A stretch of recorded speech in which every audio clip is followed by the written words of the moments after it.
மேல்வாதி தெருக்கூத்து மாணிக்கம் ஐந்தாறு என்று தென்னகத்தின் சிங்கம் ஒன்றி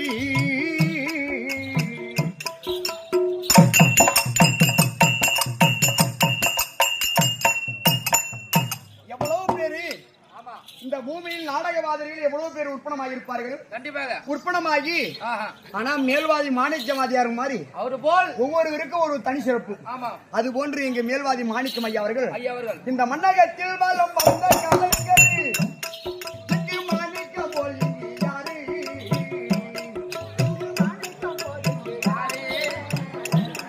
அவர் தன்னந்தனி நடை வந்த பேச்சால் அதில் சொன்ன மொழி நல்ல